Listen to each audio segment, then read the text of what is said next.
Let's make the perfect whole fried chicken that your family will surely love. And we have our whole chicken here. It's best to use whole chicken that has not been frozen kasi mas malasa siya. And all we have to do now is to add here a tablespoon of salt. Yan. Half inside the cavity and the rest spread around the chicken. Yan. So this is around a kilo. And rub everything. Be sure to rub that. Then we have our onion, whole onion, and our whole clove of garlic, and we will stuff it into our chicken for all that flavor. You can do this ahead of time, so you sort of dry brine your chicken. Just add it there. Have our whole peppercorns and leave half for our broth, and with a toothpick, let's just seal it up. Yan. Tuck the wings and transfer it into our pot. So the ideal pot is just the size wherein the chicken fit. So we don't want our chicken to be swimming in so much water because it will lessen the flavor. So now I will add just enough water, around 3/4 full. We can add leeks if you want, our extra peppercorns. Cover our pot, and we cook this for 20 minutes. So all the flavor in our broth will not go to waste because we are making a very delicious and flavorful gravy from it.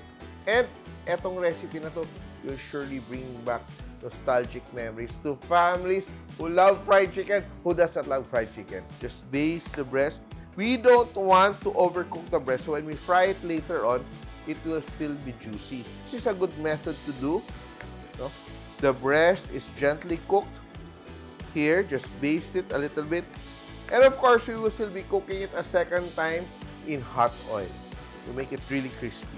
If you love chicken, always there's a dip, always may sausawan. What is your favorite?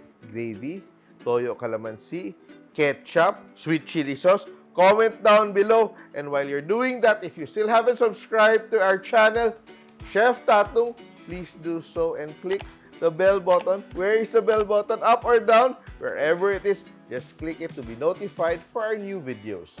Let's check on our chicken. It's been cooking for a few minutes. And eto siya, you just want it to be simmering, not a rolling boil, because we don't want to dry out our chicken.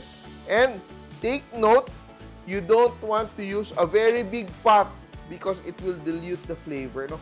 Just cooking one chicken, use the smallest pot you have, just like this. Fit it in. There's enough broth to cook it. So we're concentrating the flavor for this chicken by cooking it in a concentrated, flavorful stock. And our chicken is finally par-cooked. Not totally cooked, par-cooked.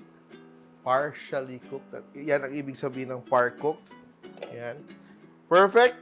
Ito yung hinahanap natin na it is cooked, but it is not overcooked. Tignan mo, yung skin, no? Hindi naghiwalay yung skin.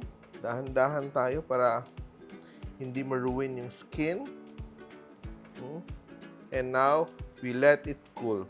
Best to let it cool overnight. All this flavor will not go to waste because we will set it aside, strain it for now, and this will be the base for our very delicious gravy. And now it's time for us to make the gravy. We have here, we will heat up our pot, and I will just combine butter and vegetable oil.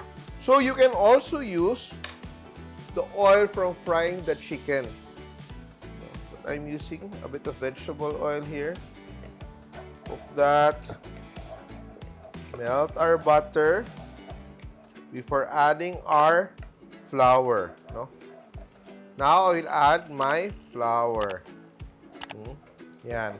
So let's cook our flour until it's a blonde color. Yan. No?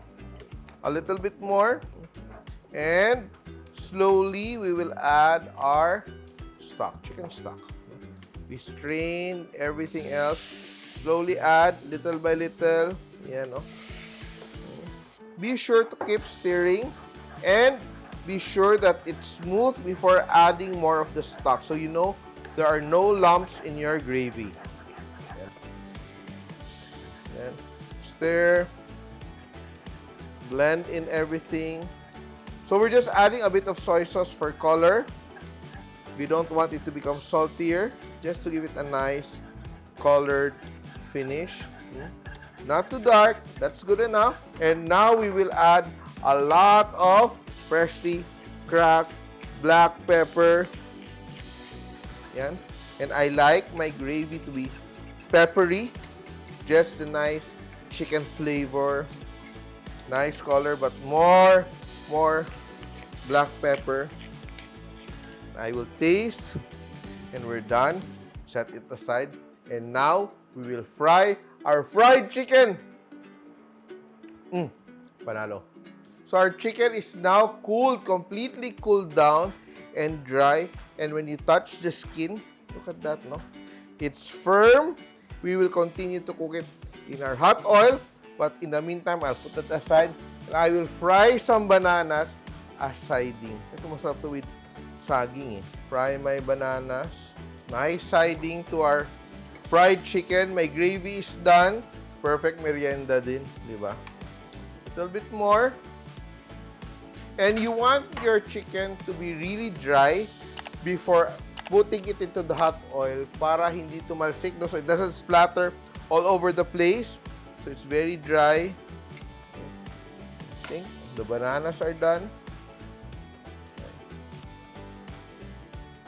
Now we're going to add our chicken. That's why it has to be just 1/3 full para when it bubbles, it will not overflow. Yan. Oh my God! Careful, careful. Yan. Saved. It's saved. Yan. So we are slowly basting our chicken. Yan. To cook the breast part as well. But don't rush it, no? You will know that your chicken is almost done because it becomes lighter, no? So, ibig sabihin, yung moisture ng ating chicken has slowly evaporated from the very hot oil. So, don't rush it. This will cook for around 15 to 18 minutes.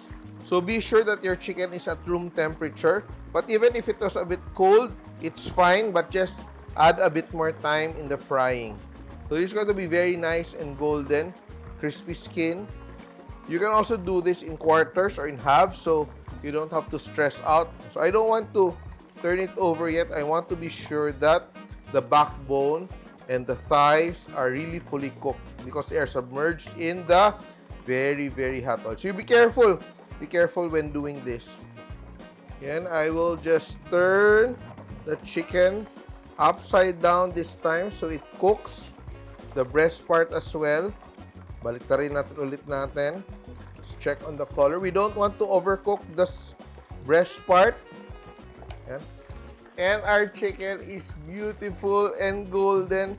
And let's just remove it from our oil. Look at that. It's so beautiful.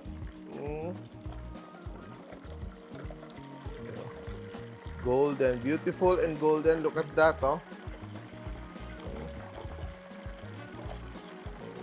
And you also know that it's cooked kasi when you let it drip, it's already oil. It's not blood.